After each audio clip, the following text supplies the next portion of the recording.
Nada más déjeme, lo vuelvo a leer para que recordemos qué decía el problema, ¿no? Que dice, en un escenario se colocan dos bocinas A y B, que la lista, ¿no? A y B. En cada extremo, como se muestra en la figura, se coloca uno en el punto P que se encuentra a 1,2 metros directamente frente de la bocina, que es este punto que está aquí.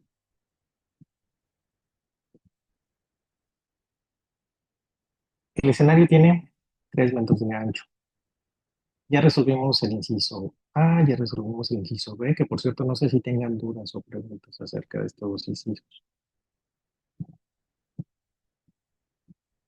que tenía que ver con eh, entender primero qué era la interferencia y cuándo era constructiva y cuándo era destructiva, ¿no?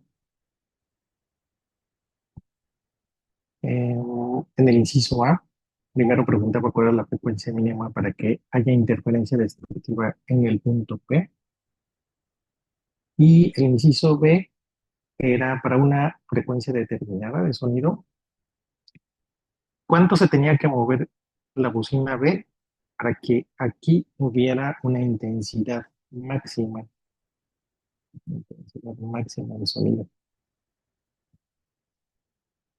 Entonces, entendiendo por qué es que había interferencia constructiva o destructiva, uno podía calcular fácilmente las distancias y las frecuencias, ¿no?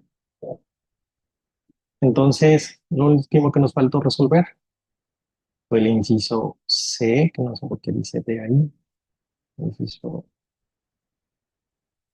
C. Entonces, el inciso C dice, supón que el sensor P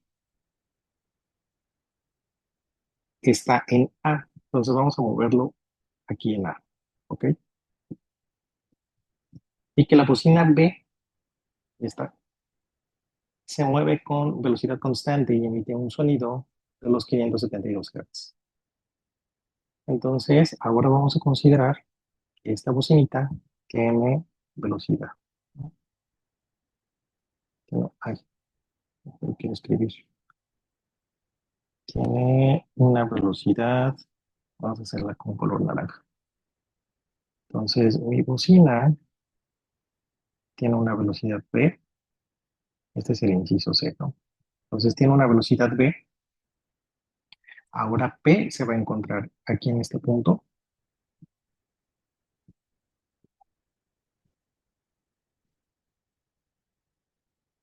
Dice, el sensor P registra oscilaciones de intensidad en función del tiempo. Entonces es un poquito lógico, ahorita vemos por qué. Dice, ¿con qué frecuencia detecta oscilaciones el sensor mientras B se aleja con una velocidad de 0,1 metros sobre segundos? 0,1 metros sobre segundo. ¿Ok? Entonces déjenme hacer una versión simplificada del dibujito. Entonces, tienen ustedes aquí la bocina, que ahora le estamos llamando el punto P, y la otra bocina, que es la B, se aleja. ¿Ok? Déjenme hacer aquí unos dibujos de ondas. Mm, Lo voy a hacer como por aquí, pero ahorita es para utilizarlas como de animación.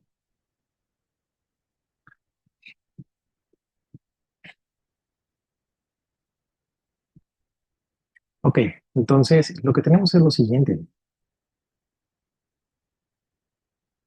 La bocina, aquí en el tiempo cero, imagínense que es el tiempo cero, ¿no?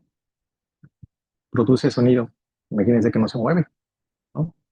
Entonces, el punto P siente un máximo porque la amplitud de la onda es un máximo, ¿no? Si se fijan ahí que coincide con el máximo de la onda. Y la onda de sonido sale de esta manera, ¿ok?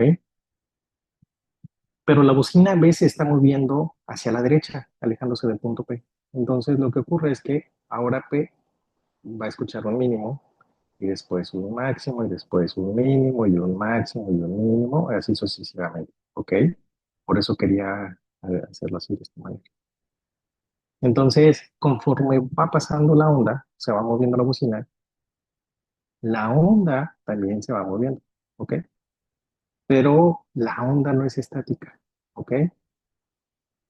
Entonces, al mismo tiempo que se mueve la bocina, la onda también se está moviendo y tiene una velocidad, la velocidad del sonido, ¿no?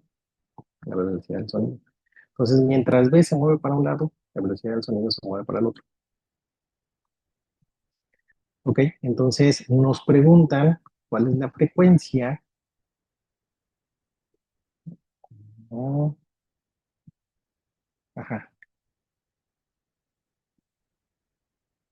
¿Cuál es la frecuencia que detecta las oscilaciones en el punto P? ¿Ok?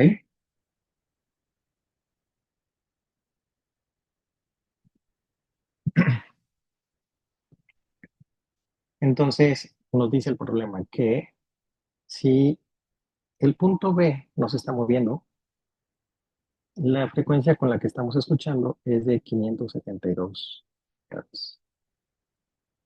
572 Hz, ¿no? Esto no nos da el problema, es la información que nos da el problema.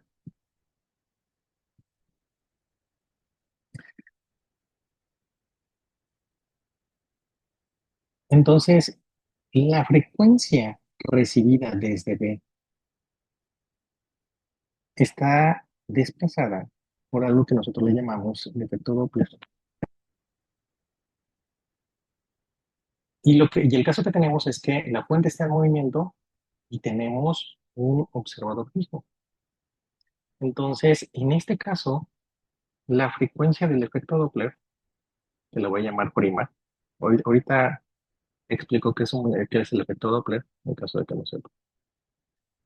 Entonces, pero el efecto Doppler tiene esta característica,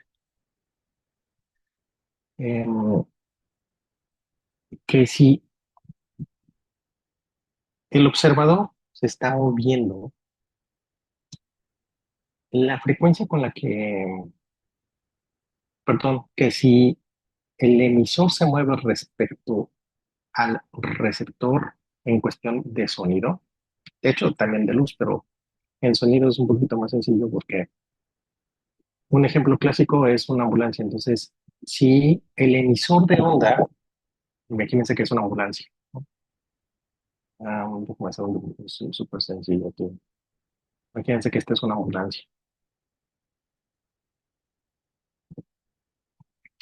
Entonces, este es una onda de sonido, va haciendo ondas de sonido. Y ustedes están aquí paraditos, ¿no? Si la ambulancia tiene velocidad cero y ustedes también tienen velocidad cero, la frecuencia que emite la ambulancia es la misma que ustedes van a estar recibiendo, ¿ok? No hay distorsiones en el sonido. Sin embargo, si la ambulancia se mueve hacia ustedes, lo que sucede es que ah, las ondas, el choque de las ondas, debido a la velocidad de la ambulancia, se va a hacer más cortito, ¿sale? Eso es por la velocidad. Si no se moviera, la longitud de las ondas sería más larga, ¿no? La longitud de las ondas, aquí así como lo estoy pintando, está representado por las ondas aquí, la rayita de las ondas. Imagínense que ese es el máximo, ¿ok? Entonces, esta es la longitud de las ondas que está asociada con la frecuencia con la que uno escucha, ¿vale? Si la ambulancia se mueve hacia ustedes, la longitud de las ondas como se hace chiquita porque el ancho de las ondas como que disminuye, pero aparentemente esto es por el movimiento relativo de la ambulancia respecto a ustedes, ¿ok? Entonces, esa es la razón por la cual una ambulancia cuando se va acercando a ustedes se escucha como más agudo, se escucha uy, uy, uy, uy, uy. Y cuando se va alejando de ustedes, se escucha más grave, ¿no? Y eso es porque ahora, Ya cuando pasa la ambulancia, y la ambulancia acá está de este lado, y se va alejando, ahora la longitud de las ondas se va haciendo más ancha. ¿Por qué? Porque la velocidad, la ambulancia se va alejando de ustedes. Entonces, esta longitud de onda se hace más grande. Entonces, cambia la frecuencia con la que ustedes están escuchando, ya sea si la fuente de onda se está moviendo y si se está moviendo respecto a ustedes, o si ustedes también tienen una velocidad respecto a la fuente de onda, que dependiendo cómo ustedes vean el programa, se puede tratar de la misma manera, ¿no? Si ustedes se consideran que son el marco de referencia, entonces toda la velocidad la muevan respecto a su marco de referencia, y entonces la velocidad, la ambulancia es la que se mueve respecto a ustedes. Ok, entonces no voy a hacer la deducción de esta fórmula. Si tienen curiosidad, investigarán un poquito en un libro de mecánica, en la sección de ondas, ¿no? Pero aquí ya vamos a hacer nada más uso de la ecuación. Entonces aquí a U sería la velocidad de velocidad,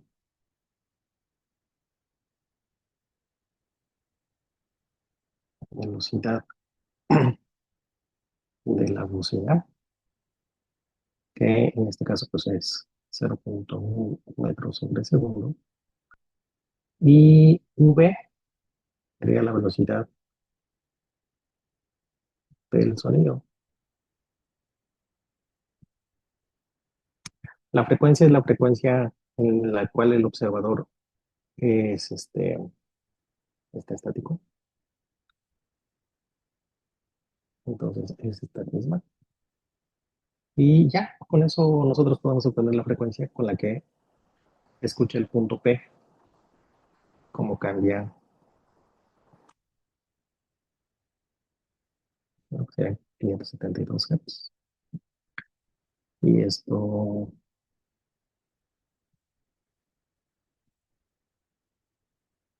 pues aquí podemos obtener una simplificación extra, porque si bien recuerdan la velocidad del sonido, por aquí lo tenemos, es de 343 metros sobre segundo.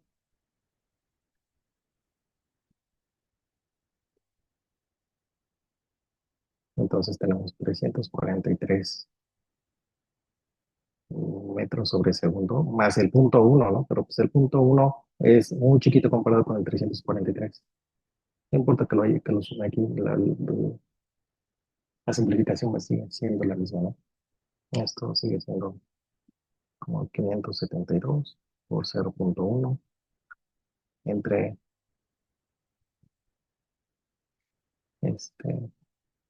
343. 43, 343. Y esto me va a dar unidades de Hertz, porque las unidades aquí de metros se cancelan, ¿no? Entonces, esto me va a dar aproximadamente 0,17 Hz. ¿Ok?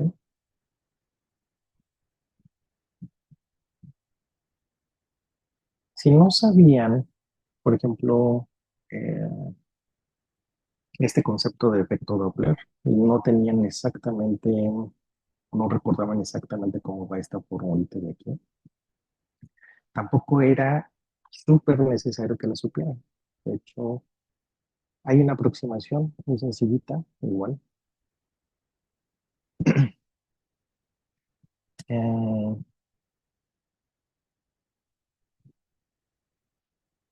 en la que la frecuencia de oscilación que va a escuchar el punto P, la frecuencia, la pueden derivar fácilmente a partir de la velocidad en la que se está moviendo la bocina y la longitud de la onda. ¿Recuerdan esta formulita que les puse el día de ayer? que tiene que ver con que la velocidad, pues es distancia del tiempo, ¿no? Siempre sabemos en mecánica clásica esta fórmula clásica. Entonces, cuando estamos hablando de ondas, la longitud característica que distingue a la onda, pues es la longitud de la onda. Sigue siendo la distancia. Y el tiempo, pues es la frecuencia. Entonces, la frecuencia, recuerden que tiene unidades de uno entre tiempo, ¿ok? Uno entre tiempo. Entonces, la frecuencia es uno entre tiempo o este es el periodo, lo pueden considerar como el periodo. Uno entre el periodo de la onda. Entonces, hablando de ondas, estamos acostumbrados a estar hablando en frecuencia. Entonces, si esta es la velocidad, pueden pensar que la frecuencia entonces va a ser la velocidad con la que se mueve la bocina entre la longitud de la onda que se está desplazando. ¿Ok? Entonces, aquí otra vez la longitud de la onda, mm, la longitud de la onda va a estar asociada a la frecuencia.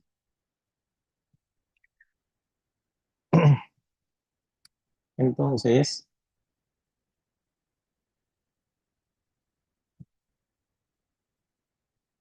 con la frecuencia, la longitud de onda asociada va a ser la velocidad del sonido entre la frecuencia de los 572 Hz, 472 Hz. Esto les va a dar una longitud de onda de aproximadamente 0.6 metros. Era lo que habíamos calculado la vez pasada. Es esta misma, 0.6 metros. Ahora, si ustedes la meten, esta longitud de onda, acá, y la velocidad del sonido este es de 0.1 metros sobre segundo, despejan la frecuencia de aquí. Entonces, la frecuencia prima va a ser ahora la velocidad entre la longitud de onda que acaban de calcular de de su onda, y esto les va a dar exactamente el mismo resultado, o casi el mismo resultado. ¿Ok? Que es este mismo. Entonces, no era necesario tener estrictamente el conocimiento de el efecto Doppler.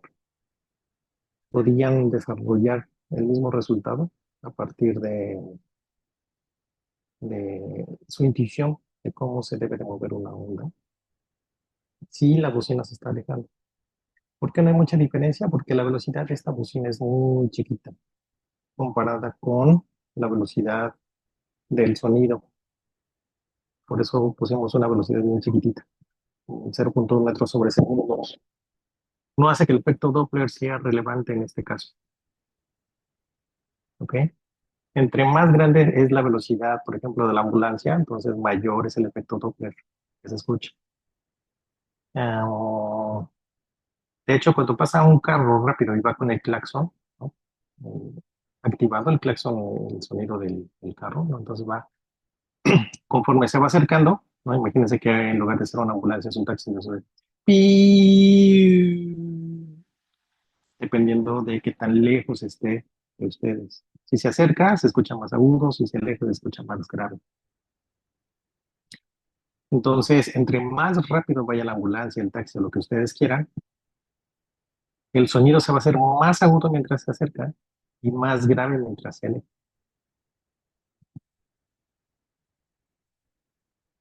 Entonces, la velocidad no es tan relevante cuando la velocidad es chiquita, ¿no? El carro se acerca muy despacito, básicamente no escuchamos diferencia en la frecuencia. Entonces, pi, y ya. Entonces, con eso terminamos este problema y vamos a pasar a otro. Pero bueno, antes de pasar a otro, no sé si hay ya dudas o preguntas. ¿Nos puede compartir las notas, por favor? Sí, claro. Esto, se me olvidó comentarles. Las notas y los videos van a estar en una página, se los voy a compartir por correo. Entonces, en el correo, pues, nada más estén al pendiente para que tengan acceso a tanto los videos como a las notas. ¿Sí?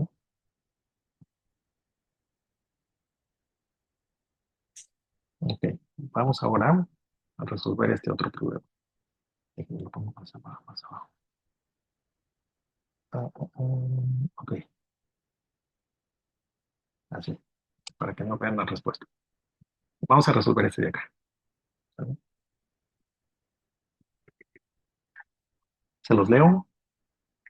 Les doy unos 5 minutitos, 5 o 7 minutitos para que lo piensen un ratito y después de que lo piensen, yo lo resuelvo. Entonces dice, un sistema de resortes se configura de la siguiente manera. Una plataforma está sobre dos resortes, cada uno con una constante elástica K. Entonces,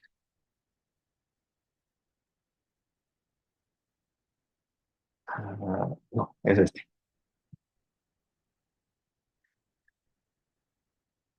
Esta es la plataforma y dice, está sobre dos resortes, uno y dos.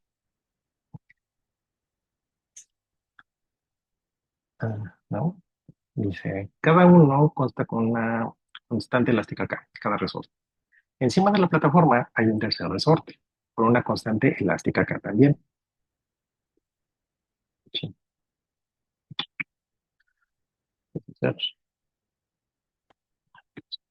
ajá. Si una bola con peso W se sujeta de la parte superior del tercer resorte y luego se baja lentamente, ¿en cuánto cambia la altura del sistema del resorte? ¿Ok? Entonces, esta es la bola de peso W, se lo coloca arriba del tercer resorte. Este es el tercer resorte. El tercer resorte está encima de la plataforma, que a su vez está encima de dos resortes, este y este. Entonces me pregunta cuánto cambia la altura. ¿Ok? Entonces déjenme hacerlo grandote para que no vean cómo va la respuesta. Entonces, les doy 5 minutitos para que lo piensen y lo empiezo a resolver.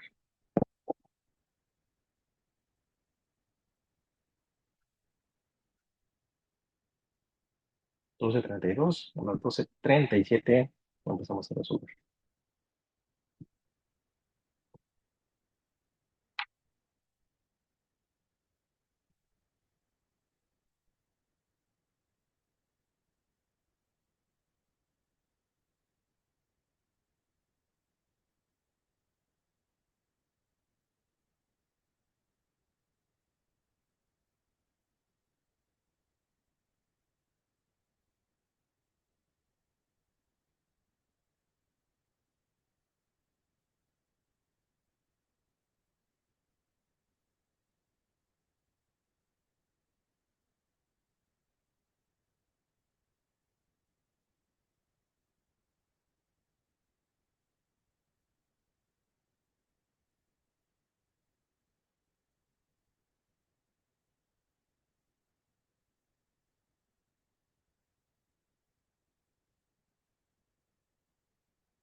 Ok, chicos, vamos a empezar para que nos dé tiempo. Entonces, este problemita más que saber si saben la ley de Hooke. La ley de Hooke es aquella ley que nos dice cómo se comporta un resorte, dependiendo de la fuerza que esté aplicada sobre el resorte.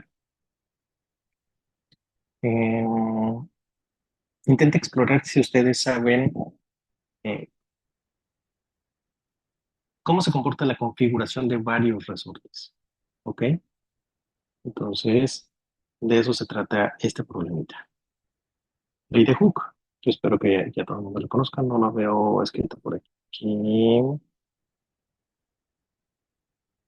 No, no la veo, pero es sencillita. Entonces, la ley de Hooke es simplemente este, ¿no?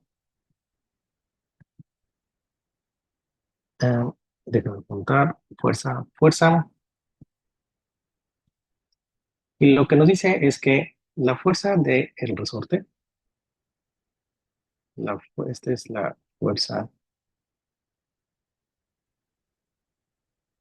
que proporciona el resorte,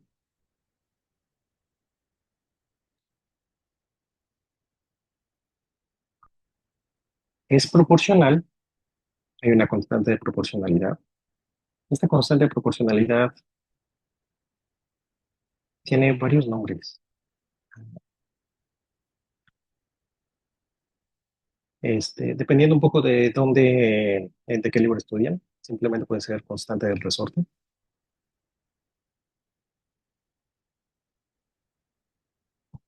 También le pueden llamar constante de restitución. Y se me está escapando de la memoria otro nombre que ahorita no recuerdo. Pero bueno, es una constante. Y es proporcional oh,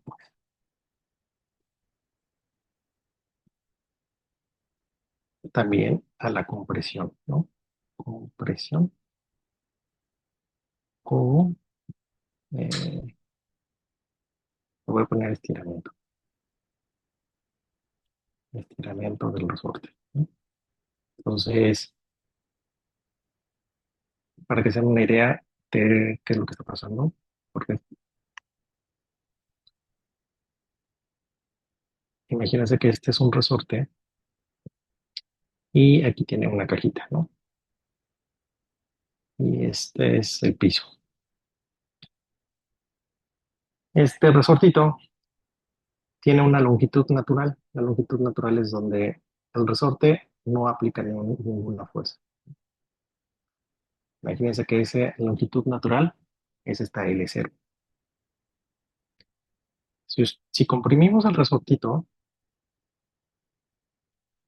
tal que yo tengo aquí esta, ahora la longitud total es L, ¿sale? La fuerza que va a aplicar el resorte, cuando ustedes comprimen el resorte, la fuerza es de resistencia.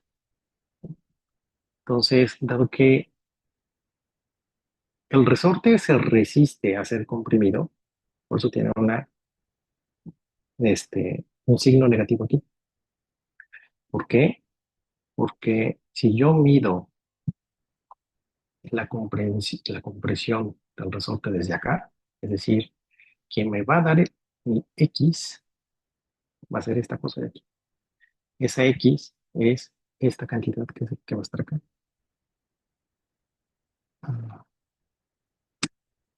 Esta cantidad que está aquí. ¿Ok? Entonces, si mi X es positiva, la fuerza va a actuar para el otro lado de donde yo estoy midiendo la X. ¿Ok? Va a actuar para acá. O, pues, mi fuerza va a actuar para acá. ¿Ok? Mientras que mi X la estoy midiendo desde aquí. Este va a ser mi cero. ¿Ok? X en general, ¿no? X en este ejemplo, pues va a ser L0 menos L, una cosa así. pero mi fuerza va a actuar del lado contrario de donde yo estoy midiendo X. Entonces está aquí este signo. Y un poquito lo contrario va a suceder si el resorte estuviera más estirado de su longitud natural.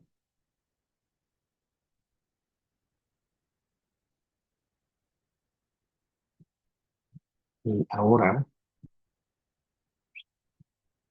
X aquí, ¿no? Tendría que ser negativa. Entonces la fuerza tendría que ser positiva. Estoy asumiendo que lo que mi origen está ahí y como estoy hablando, X positiva está de este lado. X positiva. El punto es que este signo tiene que ser negativo porque esta fuerza va del lado contrario hacia donde está este X. Si lo comprimen, el resorte, si hay una compresión por acá, el desplazamiento va hacia un lado y la fuerza que uno siente del resorte va hacia el otro. Y si uno lo estira, entonces el estiramiento va para acá, pero la fuerza va hacia el lado contrario. Ok, eso es ley de Hooke, pero aquí no vamos a evaluar ley de Hooke, vamos a evaluar cómo se comportan diferentes resortitos cuando están en un solo sistema. Entonces, tienen que entender un poquito de qué es lo que hablamos respecto a un mismo problema. Cuando hay dos resortes que están pegados, uno consecutivo tras otro, entonces aquí hay un resortito y terminando este resortito hay otro pegado que está aquí está más juntito, ¿no? Uno tiene una constante de restitución K1, otro tiene otra constante de resorte K2 y este tipo de configuración de resortes se le llama que están en configuración en serie, ¿ok? Entonces, no sé si viene de las configuraciones, por ejemplo, de electrónica, con... Se me fue su nombre. Estoy intentando recordar el nombre de las resistencias. De las resistencias. Entonces, pero tienen el mismo sentido.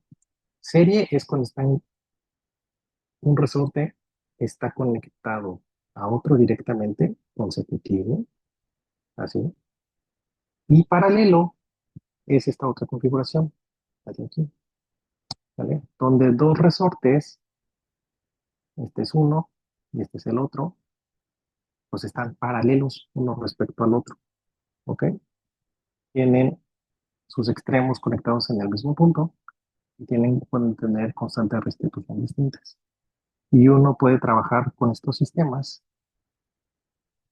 y ver exactamente cómo se comporta, cuál es el movimiento de estas masas, por ejemplo, ¿ok? Entonces uno puede sacar sus conclusiones a partir totalmente de Newton.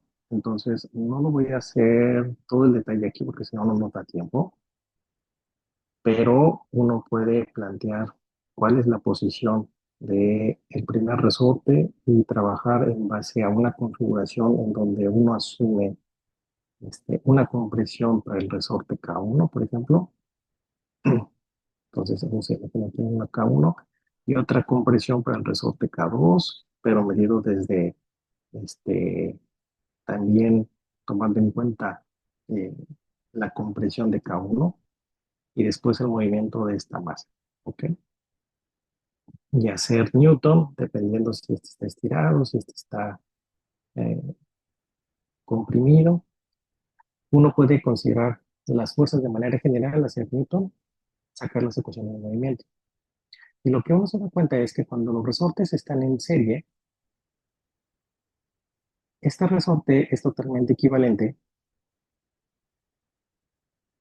a tener pues, un resorte de este estilo, un sistema de este estilo, en el que tienes pues, la pared aquí, este sigue siendo la pared, ¿no? El techo.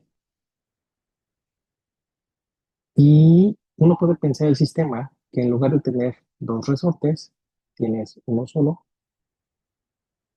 Y dependiendo de la configuración, si los resortes estaban en serie o en paralelo, hay un resorte con una constante de resorte que le llamamos constante de resorte equivalente. ¿Ok? La constante de resorte equivalente, es decir, esta configuración de tener dos resortes, uno conectado después de otro, de tener dos resortes en serie, sería equivalente a tener un solo resorte, pero con una constante de resorte diferente. Esta constante de resorte diferente va a estar dada por esta formulita que está aquí, en donde el inverso de la constante del resorte equivalente va a ser igual a la suma de las constantes del resorte individual. El inverso de la suma. No, la suma del inverso, perdón, lo dije al revés. La suma del inverso. ¿Sale? Entonces, si tengo dos resortes, mi constante equivalente va a ser igual a 1 entre K1 más 1 entre K2. ¿Ok? Y si yo los tengo en paralelo, entonces mi resorte equivalente, la constante del resorte equivalente, esta, va a ser igual a la suma simplemente de las constantes. ¿No? Para ser explícitos, la constante equivalente va a ser K1 más K2. Ok, entonces eso es como el conocimiento previo que tenemos de tener. Esto de aquí. Y con eso ya podemos resolver este problema más fácilmente. ¿Por qué? Porque lo que vemos es que estos resortes que están aquí abajo, que nos da el problema, están en un sistema paralelo. Estos dos resortes están en paralelo. Esta tabla se la pueden imaginar que es un puntito, ¿no? Entonces, una vez que estos los pongan en paralelo, se le pueden pensar que hay un resorte equivalente aquí. Entonces, el resorte equivalente que salga aquí va a estar en serie con este otro resorte. ¿Ok? Y entonces todo este sistema lo pueden pensar como si fuera un resorte equivalente. Y si tienen el peso y tienen la constante del resorte, pues ya nada más es cuestión de despejar la X, que sería la compresión, que es lo que nos están preguntando. ¿Cuánto cambia esta delta H? ¿Ok? Entonces, regresamos al problema. Tenemos aquí una, una configuración en paralelo, paralelo. Entonces, calculamos la constante de resorte equivalente, teniendo dos resortes de la misma constante de resorte o constante de restitución. Entonces, mi K equivalente va a ser igual a la suma de las dos. Entonces, mi constante de resorte equivalente va a ser igual a 2K. ¿Ok? Este es el primer paso. Déjame poner aquí como puntitos. ¿Ok? Entonces, hay un puntito intermedio por aquí. Déjame entonces hacerle así.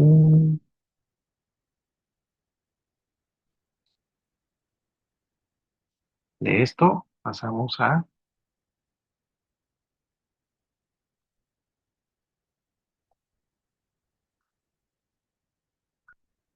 esto.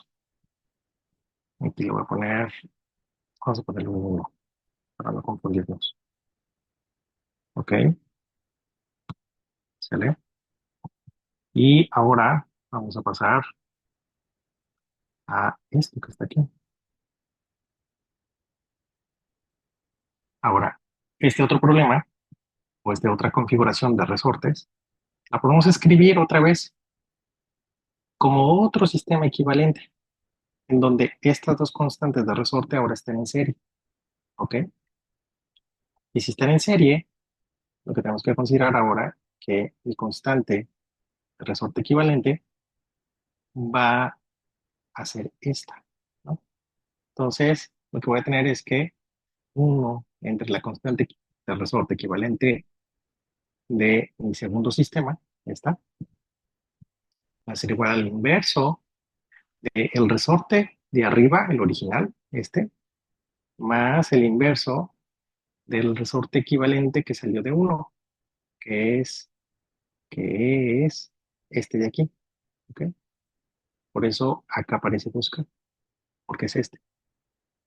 Entonces, pues calculamos simplemente el constante del resorte 2, eh, que va a ser igual a, bueno, aquí está el álgebra, ¿no? Resumida. Es uno entre k más uno entre 2k, me da 3k medios, pero esto me da el inverso de uno entre k del resorte, entonces simplemente despejando, me queda el inverso de esto, entonces me queda 2 tercios de k.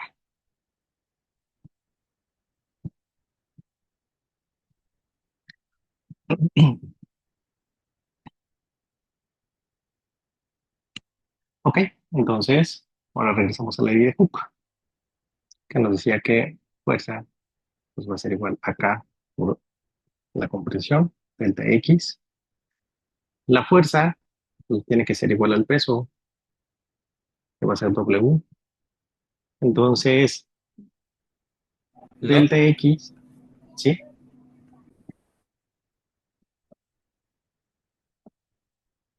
Si hay preguntas, me dicen, ¿no?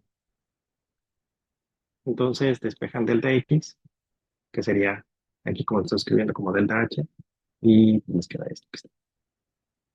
Esa sería la respuesta.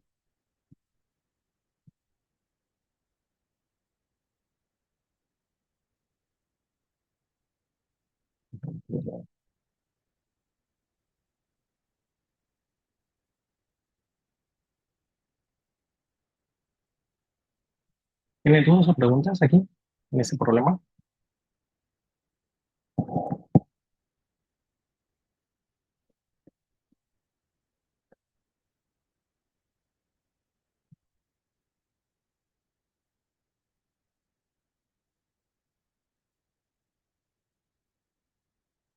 Ok, déjame ver si nos da tiempo de otro problemita, aunque sea rápido.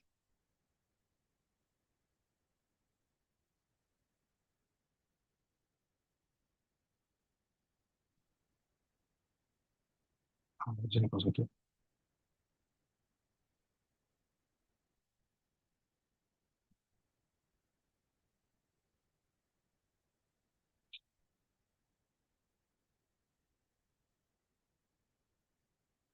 Oh, que se desfasó la imagen.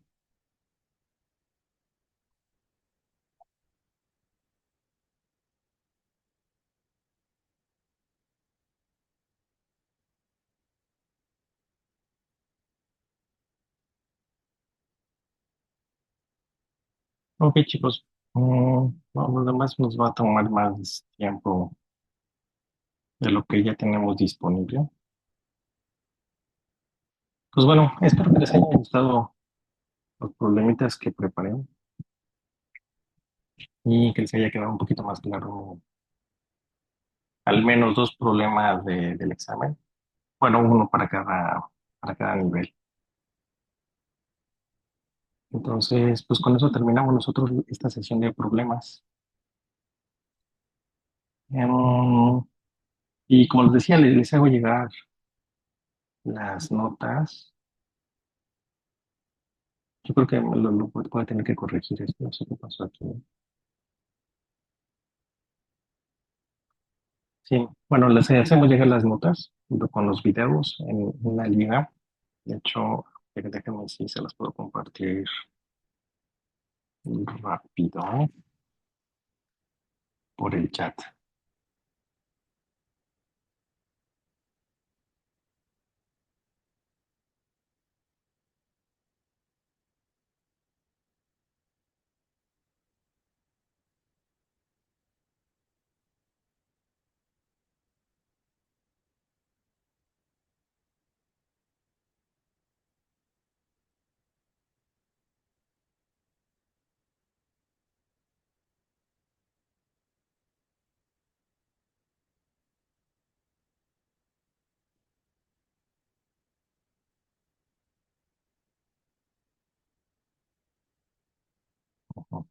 Entonces, a ver, déjame pasar por el chat,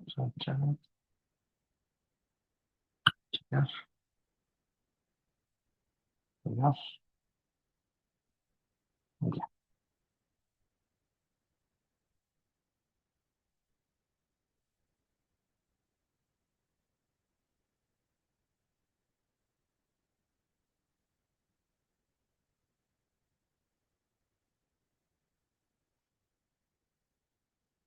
Entonces, miren, aquí ya están algunas sesiones apuestas. Y entonces vamos a ir subiendo poco a poco conforme vayamos pudiendo subir los videos. Eh, Van a estar aquí, ¿no? Entonces, sesión electro, fluidos y clásica.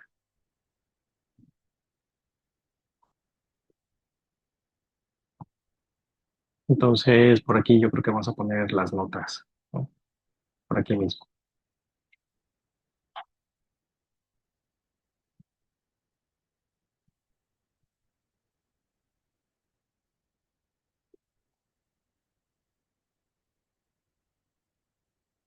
Bueno, chicos, no sé si tienen dudas, preguntas, comentarios.